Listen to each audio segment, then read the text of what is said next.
Halo semua, perkenalkan kami dari kelompok 5K01 Statistika Non-Parametrik yang beranggotakan Juan Jolo Pangestu dengan NIM 101200011, Felicia Catalina Edison 101200027, saya sendiri Ramadian Priyosumodo 101200063, dan Siva Mutia Rahma dengan NIM 108200001. Pada kesempatan kali ini, kelompok kami akan mencoba menjelaskan topik yang kami pilih, yaitu analisis perbedaan tingkat pengangguran di Indonesia pada Agustus 2019 dan Agustus 2020. Sebelumnya, pengangguran adalah suatu keadaan di mana seorang yang tergolong dalam kategori tidak memiliki pekerjaan dan secara aktif sedang mencari pekerjaan. Pengangguran sendiri seringkali menjadi sebuah masalah ekonomi yang terjadi di berbagai negara, termasuk Indonesia. Tingkat pengangguran atau unemployment rate adalah persentase angkatan kerja yang saat ini menganggur. Selanjutnya ada beberapa hal yang sekiranya dapat mempengaruhi tingkat pengangguran. Di antaranya adalah ketidaksetimbangan antara pekerjaan dan jumlah karyawan, kemajuan teknologi yang sangat pesat, tingkat kemiskinan, dan adanya PHK. Tingkat pengangguran yang tinggi dapat menjadi indikasi bahwa ada semakin banyak rumah tangga yang memiliki sedikit uang. Akibatnya, hal itu akan berdampak pada pertumbuhan ekonomi yang semakin lambat karena kan kurangnya konsumen dari masyarakat.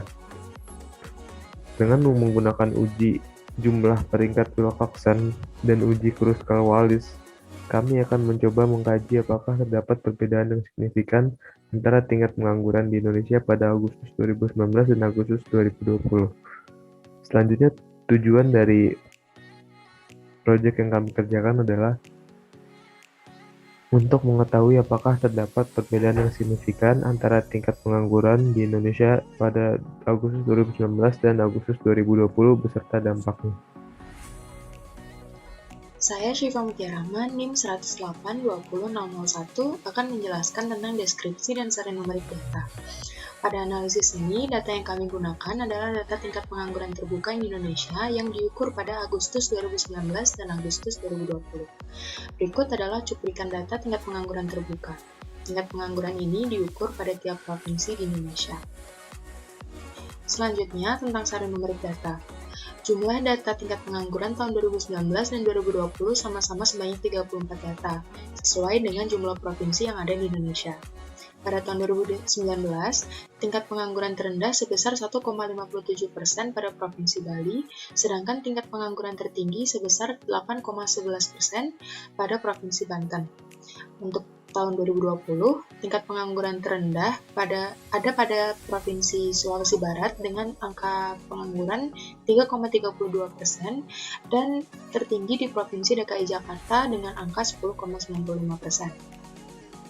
Data tahun 2019 memiliki kuartil bawah 3,535 dan kuartil atas 5,895. Rata-rata tingkat pengangguran di Indonesia diukur pada Agustus 2019 adalah 4,712% dan median 4,3395. Sedangkan pada tahun 2020 memiliki kuartil bawah 4,58 dan kuartil atas 6,853.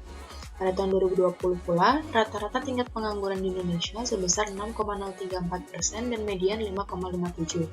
Dari sini terlihat terjadi peningkatan tingkat pengangguran dari tahun 2019 ke 2020. Selanjutnya, kita lihat dari box plotnya. Untuk box plot tingkat pengangguran pada Agustus 2019 terlihat tidak memiliki pencilan dan memiliki skewness 0,521, yaitu cenderung simetris. Sedangkan box plot tahun 2020 terlihat terdapat beberapa data pencilan dengan skewness-nya adalah 1,181, sehingga data memiliki skewness positif atau menceng kanan. Kemudian saya Juan Jolo Pangestu dengan NIM 101200011 akan menjelaskan hasil analisis dari kelompok kami. Untuk mengetahui ada atau tidaknya perbedaan signifikan dari tingkat pengangguran di Indonesia tiap provinsi pada Agustus 2019 dan 2020, kami menggunakan uji jumlah peringkat Wilcoxon dan uji Kruskal-Wallis. Dengan menggunakan aplikasi RStudio, kami mendapatkan p-value untuk masing-masing uji sebagai berikut. Yang pertama, uji jumlah peringkat Wilcoxon. Dengan H0 tidak terdapat perbedaan tingkat pengangguran yang signifikan, dan H1 yaitu terdapat perbedaan tingkat pengangguran yang signifikan. Mengambil keputusan yaitu apabila p-value-nya kurang dari 0,05, hipotesis 0 ditolak, dan didapat dari perhitungan RStudio didapatkan nilai p-value sebesar 0,002654. Karena nilai tersebut jauh lebih kecil daripada 0,05, hipotesis 0 ditolak dan dapat diambil kesimpulan bahwa terdapat perbedaan tingkat pengangguran yang signifikan. Kemudian yang kedua, uji Kruskal-Wallis. Dengan H0 tidak terdapat perbedaan rata-rata tingkat pengangguran yang signifikan, dan H1-nya yaitu terdapat perbedaan rata-rata tingkat pengangguran yang signifikan. Dalam pengambilan keputusan, hipotesis 0 ditolak apabila nilai p-value-nya kurang dari 0,05. Dari keluaran RStudio didapatkan nilai p-value-nya sebesar 0,002708. Karena nilai tersebut jauh lebih kecil daripada 0,05, dapat disimpulkan bahwa terdapat perbedaan rata-rata tingkat pengangguran yang signifikan. Kemudian, saya Felicia Catalina Edisa dengan NIM 101200027 akan menjelaskan bagian terakhir yaitu kesimpulan. Dari hasil analisis yang ada, dapat disimpulkan bahwa dengan menggunakan uji jumlah peringkat Wilcoxon dan uji Kruskal-Wallis, didapatkan hasil yang sama, yaitu hipotesis 0 ditolak. Oleh karena itu, dapat disimpulkan secara keseluruhan bahwa terdapat perbedaan rata-rata tingkat pengangguran tiap provinsi di Indonesia antara Agustus 2019 dan Agustus 2020. Hal tersebut bisa terjadi karena beberapa faktor. Salah satunya yang paling sering terlihat adalah pandemi COVID-19 yang mulai masuk ke Indonesia sejak Maret 2020.